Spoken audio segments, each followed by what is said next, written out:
اور اس سے یہ جو رزلٹ غلط نکالتے ہیں جی رفع الیدین چھوٹ جائے تو سجدہ صاحب کوئی نہیں ہے، تو یہ بھی مسئلہ یہ ہے کہ چھوٹ جانا اور چیز ہے اور چھوڑ دینا اور چیز ہے، ٹھیک ہے نا، یہ دو چیزیں الگ ہیں کہ آپ چھوڑ دینا. دوسری طرف تو انہوں نے اہل حدیثوں کی ناک میں دم کیا ہوتا ہے ٹوپی پا کے نماز نہیں پڑھ دے، حالانکہ فقہ حنفی میں بھی فتویٰ ہے کہ ننگے سر نماز درست ہے.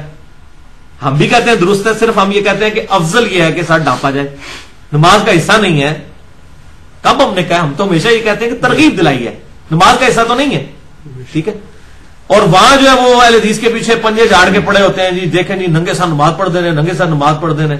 تو بھائی تھوڑے احمد بریلوی صاحب نے فتاوی رضویہ احکام شریعت میں لکھا ہے کہ جس کو ننگے سر نماز پڑھنے میں مزہ آتا ہو اس کے لیے واجب ہے کہ ننگے سر نماز پڑھے.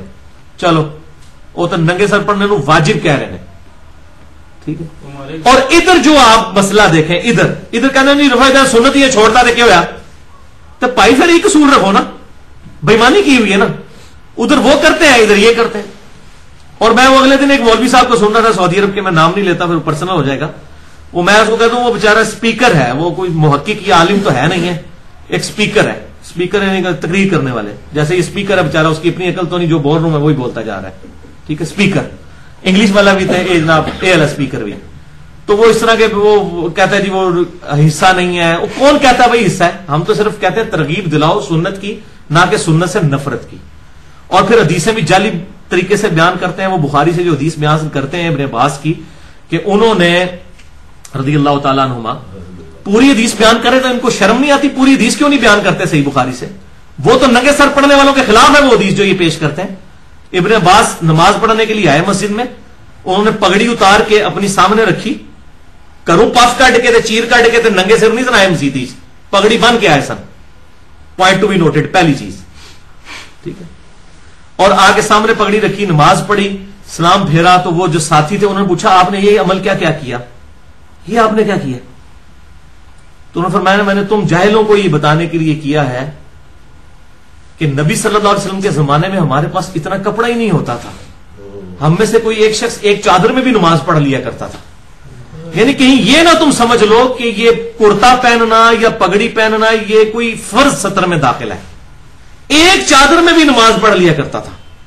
وہ تو اپنی غربت بتا رہے تھے کہ ایٹ لیسٹ یہ ریکوائرمنٹ ہے، ٹھیک ہے. اچھا وہ جو ادھر ارد گرد بیٹھے ہوئے تھے بریلوی دیوبندی تھے کیا؟ کم از کم صحابہ یا تابعین تو ہوں گے. اور انہوں نے جو ان کو معیوب سمجھا، کیوں سمجھا؟ اس کا مطلب ہے صحابہ کرام ننگے سر نمازیں نہیں پڑھتے تھے. اگر یہ عام عمل ہوتا تو بڑے خوش ہوتے جناب تسی تو وہی کام کر رہے ہو جو سارے کرتے ہیں. وہ اعتراض کرنے والے بریلوی دیوبندی تھے کیا؟ صحابہ تابعین نہیں تھے نا. اس کا مطلب ہے کہ انہوں نے دیکھا تھا کہ یار ایسے نہیں کوئی کرتا، ٹھیک ہے. صحیح بخاری میں حدیث ہے احرام کی حالت میں اپنی پگڑیاں اتار دو، ٹوپیاں اتار دو، رومال اتار دو. تو یعنی صحابہ پہنتے تھے تبھی اتروایا گیا نا. کیسے غلط رزلٹ نکالتے ہیں، بےمانیاں کرتے ہیں، داڑیاں رکھی ہوئی ہیں اور جھوٹ بولتے ہیں. پبلک کو پوری حدیثیں کیوں نہیں بتاتے؟ اپنے گاٹے فٹ ہوتی ہیں تا واسطے. کس نے کھول کے بخاری پڑھنی ہوگا؟ جو ساڑھے مولوی صاحب نے کہہ دیتا وجہ ہی کافی ہے. پوری بات بتاؤ، تمہارے گاٹے فٹ ہوگی وہ. تو وہ اس طریقے سے انہوں نے اپنا اظہار کیا. وہ اعتراض کرنے والے عام لوگ نہیں تھے، صحابہ تابعین. اچھا جناب میں وہ مسئلہ بیان کر رہا تھا ننگے سر والا. تو اب یہ وہ اسپیکر صاحب جو ہے وہ آدھی حدیث بیان کر دیتے ہیں اور پھر جناب وہ پبلک کو بتاتے ہیں جناب دیکھیں جی لکھا ہوا ہے صحیح بخاری میں انہوں نے پگڑی اتار کے رکھی. بھائی وہ گھر سے پہن کے آئے تھے، جو دیکھنے والے اعتراض کر رہے تھے وہ بھی صحابہ تابعین تھے. انہوں نے بتایا کہ ہم میں سے ایک کپڑے میں بھی کوئی نماز پڑھ لیتا تھا. وہ تو اپنی غربت بتا رہے ہیں. تو چلیں for the sake of argument ہم بھی ایگری کرتے ہیں آپ گھروں سے پگڑیاں باندھا کریں اور آگے مسجد میں اتار کے سامنے رکھا کریں، پھر بعد میں پہن لیا کریں. اور ایک دفعہ کیجیے گا یہ بتانے کے لیے، روزانہ ننگے سر آنے سے ابن عباس یہ رزلٹ نکالیں گے آپ؟ بھائی مانی کی انتہا ہے. اور پھر ایک چادر کی بات ہے تو آپ پھر قمیض بھی اتار دینا بھائی میرے. ایک چادر پہنے اس کے اندر نماز پڑھے، آپ کو کون منع کرتا ہے؟ لیکن آپ نے اوپر کبے چبے بھی پہنے ہوئے ہوں اور عجیب و غریب قسم کے باسکٹیں بھی پہنی ہوئی ہوں اور رنگین زربر لباس پہنے ہوں، چڑھ آپ کو جا کے ساری ٹوپی اور پگڑی کے ساتھ ہو جائے تو یہ بےمانی کے اوپر مبنی ہے. اور پھر یہ کہنا جی کون کہتا ہے ننگے سر نماز نہیں ہوتی؟ بھائی کوئی نہیں کہتا، لیکن خدا کے لیے ہم یہ کہتے ہیں کہ سنت کے اوپر عمل کرو. دوسری طرف تو آپ کی حالت یہ ہے کہ جو صحیح بخاری میں حدیث ہے کہ نبی صلی اللہ علیہ وسلم فجر پڑھ کے تھوڑی دیر لیٹتے تھے اور پھر تہجد کی نماز پڑھ کے تھوڑی دیر لیٹتے تھے، یا فجر کی 2 سنتیں پڑھ کے تھوڑی دیر لیٹتے تھے اور پھر فجر کے فرض پڑھتے تھے. تو میں نے دیکھا ہے حدیثوں کی مسجدوں میں کتنے لوگ سنت پڑھنے کے بعد تھوڑی دیر ایسے لیٹتے ہیں، آپ نے بھی دیکھا ہوگا. تو یہ کون سی آپ نے حکم فرمایا؟ یہ کون سی ایسی سنت ہے جس کے اوپر عمل کرنا اتنا ضروری ہے؟ لیکن ہم کہتے ہیں محبت کی ادا ہے.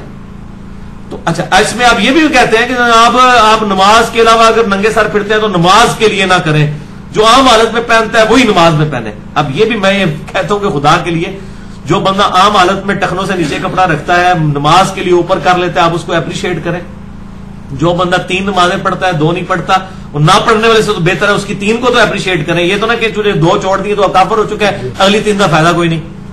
اس طرح تو نہیں، آپ اپریشیٹ کریں کہ کم از کم نماز کی حالت میں جیسا کہ سورۃ الاعراف میں ہے کہ زینت کے ساتھ مسجدوں میں آؤ، اور زینت میں لباس شامل ہے جو آپ صلی اللہ علیہ وسلم کا سنت لباس ہے. اگر کوئی جو ہے مسواک کر کے خوشبو لگا کے اچھے کپڑے پہن کے مسجد میں نماز کے لیے آتا ہے تو زینت والا معاملہ ہے. اس کو اس طریقے سے جو ہے نا وہ بریلوی جو بندی اہل حدیث اختلاف کا ذریعہ نہیں بنانا چاہیے.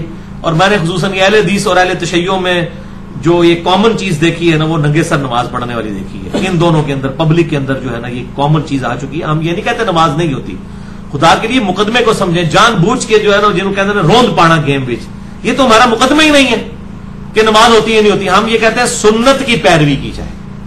باقی آپ چھوٹی چھوٹی چیز کے اوپر سنتوں کے اوپر جائیں اور یہاں پر آ کے آپ جناب صرف اس لیے ضد بنا لیں کہ وہ پارٹی بازی کا چکر ہو گیا تو پھر ہم تو چیخیں گے نا کہ یار اس کو پارٹی بازی نہ بنائیں. تو یہ ہے مسئلہ اصل میں ننگے سر کا. تنکوں والی ٹوپی ہے مثلا بڑی ہوتی ہے، تنکوں والی ٹوپی ہے تو غلط ہے نا جی، اس کو کون ٹھیک کہتا ہے؟ تنکوں والی ٹوپی ہے تو غلط ہے. اب تنکوں والی ٹوپی کو لے کے ننگے سر نماز پڑھنے تو بھائی آپ نے جو 100 گرام کا موبائل رکھا ہوا ہے جیب میں تو آپ جالی والی ٹوپی نہیں رکھ سکتے، یہ کپڑے کی ٹوپی نہیں جیب میں رکھ سکتے. تنکوں والی ٹوپی پہ کیوں جاتے ہیں؟ ہر چیز کے بہانے بنائے ہوئے جو دل بےمان تو اجتا ٹیر. یہ پنجابی کا محاورہ ہے نا کہ اگر دل بےمان ہو تو اجتے ٹیر. کبھی وہ تنکوں والی ٹوپی کے پیچھے چلے جاتے ہیں، کبھی کوئی ادھر چلے جاتے ہیں، کبھی ادھر چلے جاتے ہیں. وہ آپ جس طرح سورۃ الفاتحہ کا مسئلہ کسی کو بتائیں نا وہ کہتا ہے جی اچھا جی ایک بندہ رکوع سے آ کے ملے پھر فاتحہ رکھ کے کرے گا پھر رکعت ہوئے گی، پھر نہیں ہوئے گی. 10:30 نہیں ہوتی. امام بخاری نے بھی لکھا نہیں ہوتی. جس حدیث تو رزلٹ نکالا ہے وہ بالکل غلط رزلٹ نکالا ہے، میں نے مسئلہ نمبر 84 میں بتایا. تو یہ ادھر ادھر سے جو پوائنٹ پکڑ کے تو نکالتے ہیں، اصل مسئلے کو سمجھیں.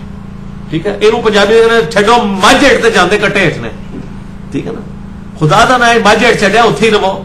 کبھی وہ کہتے ہیں نہیں جی آج کل کی ٹوپیاں یہ ہو گئی ہیں، آج کل کی فلاں چیز یہ ہوگی. وہ خدا کے لیے آپ چھوڑ دیں اس کو. آپ آئیڈیل مسلمان مان کے بتائیں لوگوں کو، ان کو چھوڑنے جو وہ کر رہے ہیں. ٹھیک ہے، یہ چیز ہے.